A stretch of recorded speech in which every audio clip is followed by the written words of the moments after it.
नमस्कार। आप सभी प्रिय विद्यार्थियों का मैं डॉक्टर आनंद पारासर हार्दिक स्वागत करता हूं। प्रिय विद्यार्थियों, एक दीर्घ समय अवधि के उपरांत आज आपसे पुनः आमुखीकरण का एक सुअवसर प्राप्त हुआ है। पीएचडी कार्य की व्यस्तता के कारण मैं यूट्यूब चैनल पर नियमित रूप से सक्रिय नहीं रह सका। आज जब इस भर्ती प्रक्रिया का विज्ञापन प्रसारित हुआ तो लगा कि आप सभी से एक चर्चा की जानी चाहिए, एक संवाद किया जाना चाहिए।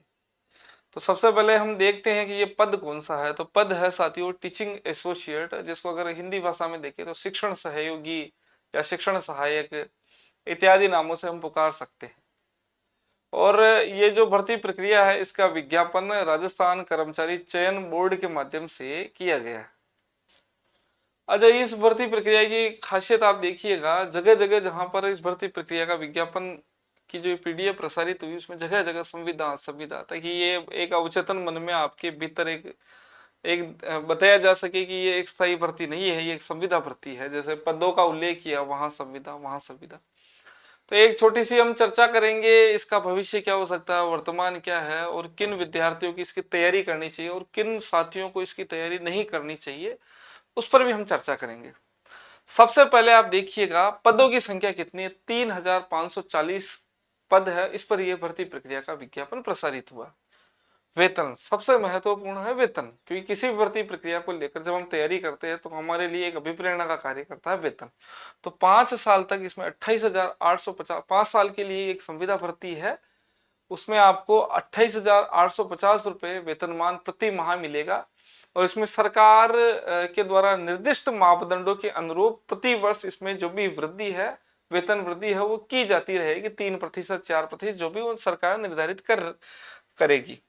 परीक्षा तिथि पर मैं बता दूं, अगस्त सितंबर अक्टूबर माह है, उसके बारे में उल्लेख किया गया है कि इस माह में यह भर्ती प्रक्रिया होगी, परीक्षा होगी। पद्धति क्या है, पद्धति पर एक सामान्य सा विचार करें साथियों, तो 2 प्रश्न पत्रों पर यह भर्ती प्रक्रिया होगी। 2 प्रश्न पत्र ही रहेंगे इसमें।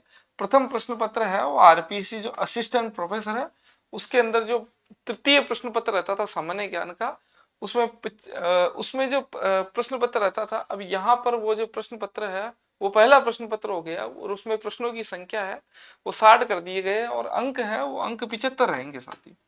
इसी प्रकार जो दूसरा प्रश्न पत्र है आरपीसी असिस्टेंट प्रोफेसर की जो भर्ती प्रक्रिया है, उसमें 2 प्रश्न पत्र होते थे। पहले प्रश्न पत्र में 5 इकाइयां, दूसरे प्रश्न पत्र में 5 इकाइयां, ऐसा करके 10 इकाइयां हैं।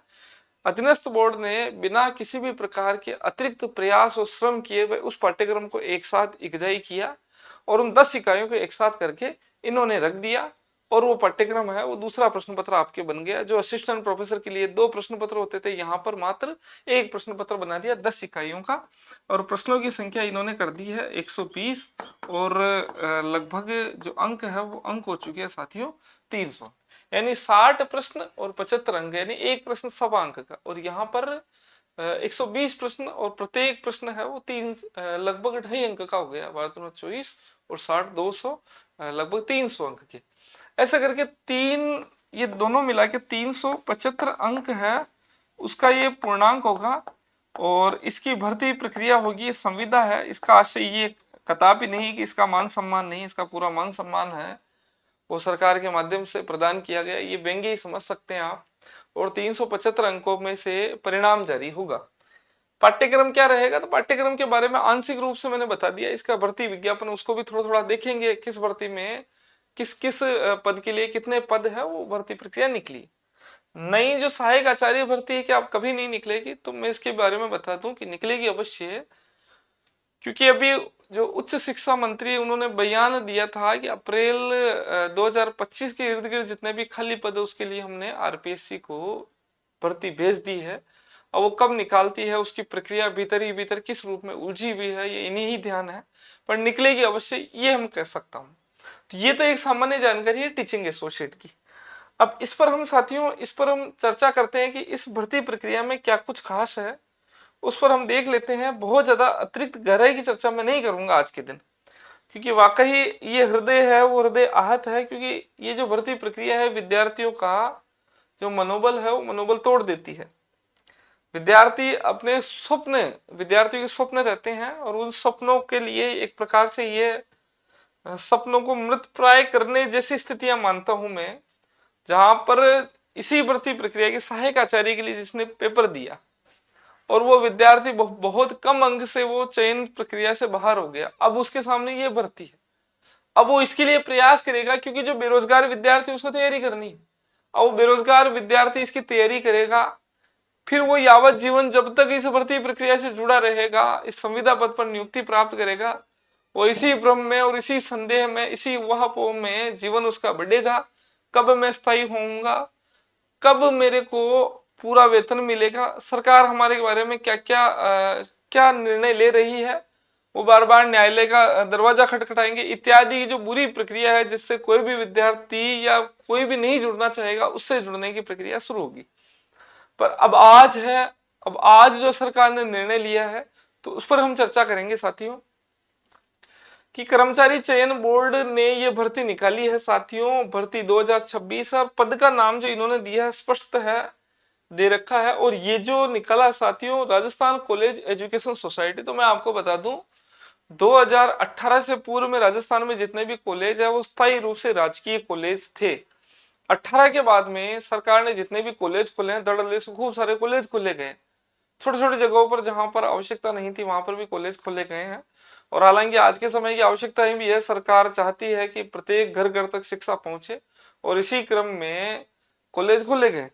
अब धड़ल्ले से कॉलेज खुले हैं, तो उसमें जो शिक्षक भर्ती है वो एक समस्या का पहलू बना, समस्यात्मक विषय बना, कि नियमित भर्ती है उसके आयोजन की, उसमें वेतन अधिक देना पड़ता है। तो सरकार ने एक निर्णय लिया और इसके अंतर्गत एक सोसाइटी का गठन किया, और उस सोसाइटी का नाम है राजस्थान कॉलेज एसोसिएशन सोसाइटी, जिसको राजसेस एक लघु रूप में राजसेस कहा जाता है। ये एक नामकरण दिया गया इसको, और उसमें से ये एक संस्था बनाई गई, और उसके माध्यम से एक अलग अलग पद बने। अभी 2-3 दिन में हो सकता है आपको ये जो एलडीसी है, प्रयोगशाला सहायक है, उसके भी अलग अलग प्रकार के नामों के अनुरूप आपको भर्ती प्रक्रिया के विज्ञापन देखने को मिलेंगे।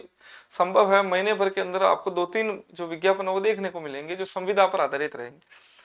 तो सरकार ने निर्णय लिया है कि 2018-19 के बाद में जितने भी कॉलेज खुले हैं उसमें एक भी पद राजकीय नहीं होगा। तो आपको बता दूं, 2018-19 के बाद में एक भी पद राजकीय नहीं, समस्त पद जितने भी सृजित किए गए वो समस्त पद संविदा पद है।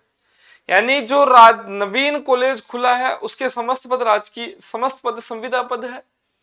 इसके अतिरिक्त यदि किसी कॉलेज के अंदर स्नातकोत्तर हुआ है, स्नातकोत्तर के रूप में खुला पीजी कॉलेज हो गया है, उसमें अगर नवीन पद सृजित हुए तो वो राजकीय कॉलेज होते हुए भी उसमें अगर 2 पद भी बने तो भी राजशेष पद।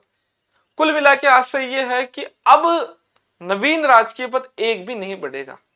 पहले ऐसा होता था, साल में 2%, 4%, 5% है पदों की वृद्धि होती थी, क्योंकि 1-2 कॉलेज है वो साल में खुल जाते थे, 2 कॉलेज 3 कॉलेज, किसी में स्नातकोत्तर हो गए तो 5-5, 10-10 पद है वो बनते रहते थे। अब है सरकारी जो नए पद है उसकी सर्जना पूर्ण रूपेण बंद हो चुकी है जब तक ये संस्था कार्य करेगी। अब इसका पद का नाम दे दिया टीचिंग एसोसिएट। जितने भी नए कॉलेज खुले हैं या पुराने कॉलेज है जहां पर पीजी इत्यादि सक्रिय पाठ्यक्रम प्रारंभ हुए, तो वहां पर ये जो जो भर्ती से जो चयनित अभ्यर्थी है उनकी नियुक्ति मिलेगी। अब इसमें पद है, पद कितने क्या है, जैसे कंप्यूटर विज्ञान इन्होंने फिर भी दिया कि ये संविदा आधारित पद है। फिर देखिए टीचिंग एसोसिएट चित्रकला संविदा आधारित पद, ताकि किसी भी प्रकार से न्यायालय में वाद का विषय नहीं हो सके। तो पूरी तरह से तैयारी करने के उपरांत इस भर्ती को निकाला, ताकि जो ये जल्दी से ये भर्ती प्रक्रिया निवृत्त की जा सके और राजकीय संस्थाओं में जो भी कॉलेज खुले हैं उसमें पद है वो खाली नहीं रह सके। अब इसमें ये क्या कुछ है देखिएगा, भूगोल में 365 पद है, हिंदी में 393 पद है, सर्वाधिक पद है वो हिंदी विषय में निकले 393 पद। 355 पद एक है अपने इतिहास में, तो 339 पद है अपने राजनीतिक विज्ञान।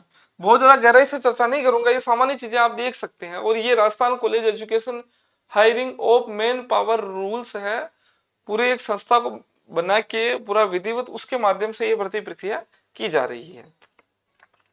अब इसमें पदों के लिए योग्यता क्या है, जो असिस्टेंट प्रोफेसर के लिए जो प्रक्रिया है वही इसके लिए प्रक्रिया है। ठीक है, जो असिस्टेंट प्रोफेसर के लिए जैसे कि आपको एमए और उसके साथ में नेट होनी चाहिए, या पहले किसी जमाने के अंदर पीएचडी के लिए भी एक है कि पीएचडी कर रखी हो कुछ समय पहले, तो उनको भी मान्यता है, जो कि आरपीएससी का विज्ञापन जिन्होंने दिया है भर्ती प्रक्रिया का उसी प्रकार है। ये राशि दी गई है कि इसमें जो वन टाइम रजिस्ट्रेशन है, जैसा कि आप आरपीएससी के लिए करते हैं उसी प्रकार का है। मेरा अधीनस्थ चयन बोर्ड से को बहुत ज्यादा कभी जुड़ाव नहीं हुआ, पहली बार मैं इस भर्ती प्रक्रिया या इस संस्था का नाम ले पा रहा हूँ। और ये जो पद है इसका वर्गीकरण दे रखा है, अनुसूचित जाति, जनजाति, जनरल, ईडब्ल्यूएस इत्यादि के लिए क्या कुछ है, तो ये आप देख सकते हैं। इसको बहुत गहरे से बताऊंगा नहीं, अन्यथा जो वीडियो की जो दीर्घ अवधि है वो काफी दीर्घ हो जाएगी। कुछ एक दो और मुख्य बातें पर चर्चा करके हम पुनः अपने जो मेरे मन की बातें हैं उस पर हम आएंगे।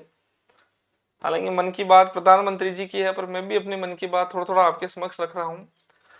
तो ये चीजें हैं साथियों। ये पूरा पाठ्यक्रम दिया है इन्होंने, पाठ्यक्रम भी दे रखा, आप देखिएगा, अलग से कुछ व्यवस्था नहीं है, आपको इंतजार करने नहीं करना है, पाठ्यक्रम इन्होंने जारी कर दिया है। काफी बड़ा विज्ञापन 137 पृष्ठों में दिया है। अब इसमें देख लीजिएगा कि इसमें अंतिम आवेदन की तिथि है वो भी आप देख लीजिएगा कितनी क्या है। और महिलाओं के लिए आरक्षण है, जो अनुसूचित जाति, जनजाति, ईडब्ल्यूएस का जो प्रमाण पत्र है वो भर्ती प्रक्रिया से पूर्व का होगा। अंतिम जो इस वर्ष जिसने प्रवेश ले लिया तो जो परीक्षा से पूर्व में उसका परिणाम जारी होना अपेक्षित है, इत्यादि चीजें कर रखी है। ये आरक्षण, ये दिव्यांगों के संदर्भ में दिशा निर्देश दिए हुए हैं। वेतन के संदर्भ में स्पष्टता पुनः पदों का नाम देके फिर कहा कि ये फिक्स मासिक पारिश्रमिक है, इसमें जो भी परिवर्तन है वो सरकार के माध्यम से ही होगा, हमारा कोई योगदान इसमें है नहीं। जो सरकार की दिशा निर्देश, योग्यता इत्यादि के बारे में उल्लेख है। तो ये आप देख लीजिएगा साथियों। अब इसमें संशोधन की प्रक्रिया क्या क्या है वो देख सकते हैं।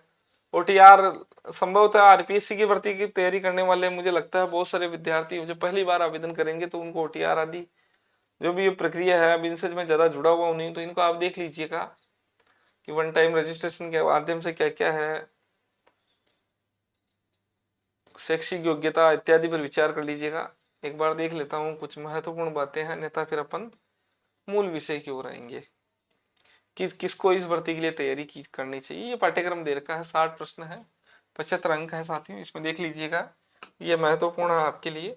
प्रश्नों की संख्या 60 और 75 कुल अंक है, और 1 घंटे का पेपर रहेगा। 120 प्रश्न है, 300 अंक है, और 2 घंटे का 375 अंक है।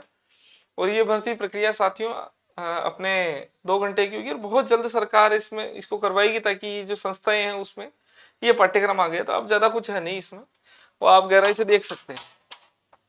अब बात आती है साथियों, किन विद्यार्थियों को इसकी तैयारी करनी चाहिए। जो पूर्ण रूपेण बेरोजगार, उनको तैयारी करनी चाहिए। अब जो राजकीय सेवा में पहले से ही द्वितीय श्रेणी, प्रथम श्रेणी अथवा तृतीय श्रेणी अथवा आरडीसी, यूडीसी अगर लगे हुए हैं तो उनको क्या तैयारी करनी चाहिए, तो मुझे लगता नहीं है कि तैयारी करनी चाहिए। उनको आवेदन पत्र भरने की भी आवश्यकता है नहीं, क्योंकि ये पूर्णतः संविदा आधारित भर्ती है। इसमें सदैव तलवार और लटकी रहेगी, संभावनाएं सुनिश्चित नहीं है। इसलिए जो नियमित रूप से जो राजकीय संस्था में कार्यरत है तो उनको इसकी तैयारी नहीं करनी चाहिए। केवल जो बेरोजगार विद्यार्थी है, जो इसी छटपटाहट में तैयारी कर रहा है कि मुझे कोई पद प्राप्त हो जाए, तो उनको तो बहुत अच्छे से तैयारी करनी चाहिए, ताकि एक पद मिले। और कहीं ना कहीं देखो साथियों, अभी तक जितनी भी भर्ती प्रक्रिया, इसके पीछे का एक सुखद भविष्य मैं बताऊं कि राजस्थान में संविदा भर्तियां, चाहे अभी जैसे स्वास्थ्य विभाग है या मेडिकल विभाग के अंदर सारी भर्तियां संविदा आधारित हो रही है, और कहीं ना कहीं लोगों ने उसको स्वीकार भी कर लिया है।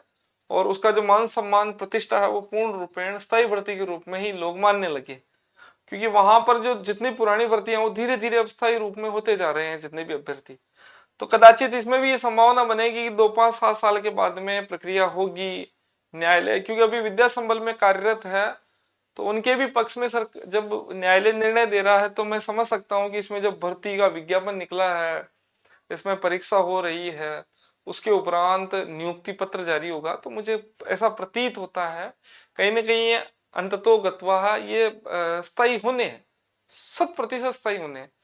कुछ समय के लिए वहां पर रहेगा, फिर बाद में स्थायीकरण की प्रक्रिया अवश्य होगी। तो अब एक इसमें एक सुखद पहलू यह है कि बड़े स्तर पर आप कॉलेज शिक्षा में पढ़ाने का सुअवसर आपको मिलेगा। ठीक है, 3,500 से अधिक पद निकले, इतनी बड़ी भर्ती प्रक्रिया होना अपने आप में बहुत बड़ी बात है। चौथा, जो राजकीय सेवा में कार्यरत अभ्यर्थी है वो इसकी तैयारी 100% नहीं करेंगे। कोई भी है, मुझे लगता नहीं है तैयारी करेंगे, तो इस स्थिति के अंदर जो बेरोजगार अभ्यर्थी है उसके लिए एक प्रकार के औषधि के समान है ये, वो तैयारी करे और इसमें चयन प्राप्त करे। तो उससे क्या है कि प्रतिस्पर्धा कहीं ना कहीं कम होगी। जो प्रथम श्रेणी द्वितीय श्रेणी की तैयारी कर रहे हैं, पाठ्यक्रम जिन्होंने असिस्टेंट प्रोफेसर के अंदर कुछ एक अंकों से रहे हैं, वो तैयारी करके अपने भविष्य को एक सुखद दिशा की ओर मोड़ सकता है। रही बात आपका एक ज्वलंत क्या आपने विरोध नहीं किया सर, आपके संस्थागत स्तर पर क्या विरोध नहीं किया गया? साथियों, जितने भी कॉलेज है, मुझे लगता नहीं है कि कोई कॉलेज ऐसा बचा होगा जिसने इसका विरोध नहीं किया हो। हमने खुद कॉलेज स्तर पर इसके संदर्भ में जो ज्ञापन दिया है, ज्ञापन भेजे हैं काली पट्टी बांध कर। कुछ समय पहले काफी बार ऐसा है ज्ञापन दिया जा चुका है आयुक्तालय को, उस शिक्षा मंत्री को, सबको हमने ज्ञापन दिया है। हमने संगठन बहुत मजबूत होता है कॉलेज शिक्षा में, उनको हमने ज्ञापन दिया, सब जगह ज्ञापन दिया जा चुका है। पर चूंकि इकाई बहुत कम है, 4-5 हजार ही असिस्ट प्रोफेसर साथी ही कार्यरत है, तो ऊँट के मुंह में जीरा है, तो बहुत ज्यादा सुनने वाले हैं नहीं। तो अब इस संदर्भ में अगर विरोध प्रदर्शन होता है तो संभव है सरकार कुछ निर्णय लेगी, और हम सब चाहते हैं कि ये एक स्थायी पद के रूप में ये बने, स्थायी भर्ती बने। तो आप सभी अपने स्तर पर प्रयास कर सकते हैं, प्रयास करना चाहिए सभी को। ज्ञापन आदि की प्रक्रिया रहती, हमने हमारी तरफ से ज्ञापन आदि दिया है कि ये संस्था को निरस्त करके, इसका विसर्जन करके स्थायी रूप से ही भर्ती की प्रक्रिया की जाए, ताकि, क्योंकि अभी राजशेष कॉलेज अपने सबसे बुरे दौर से गुजर रहे हैं, ना पढ़ाने वाला है वहां पर, और ना वहां पर प्राचार्य, ना वहां पर सहायक प्रोफेसर, कोई भी नहीं है। तो सरकार अपने स्तर पर निर्णय ले रही है, बहुत ज्यादा हम कुछ कर नहीं सकते हैं, हमने प्रयास करके हमने इसका ज्ञापन दे दिया। तो मैं तो साथियों आपसे यही कहूंगा कि अगर ये भर्ती निकली है तो इसको हृदय से स्वीकार करें और आप तैयारी करें। जब नई भर्ती, स्थायी भर्ती भी आएगी, तब तक आप इसके लिए प्रयास करें, क्योंकि मान सम्मान प्रतिष्ठा कॉलेज शिक्षा के पद पर बहुत अच्छा मिलता है। चूंकि मैं हिंदी विषय से संबंधित हूं, तो इसके पाठ्यक्रम पर विचार को लेकर, इसकी पुस्तक सूची को लेकर हम एक नया वीडियो में बनाऊंगा जिस पर हम चर्चा करेंगे। तब तक आप YouTube चैनल पर आप जुड़िएगा और नए नए वीडियो के लिए आप देखते रहिएगा। नोटिफिकेशन है उसको आप स्वीकृति प्रदान करें ताकि आपको मिलते रहे। और साथियों, आप निराश ना हो, ये भर्ती प्रक्रिया भविष्य में जाकर कहीं ना कहीं अपने स्थायी रूप को अवश्य प्राप्त करेगी। आप सभी को शुभकामनाएं। धन्यवाद। नमस्कार।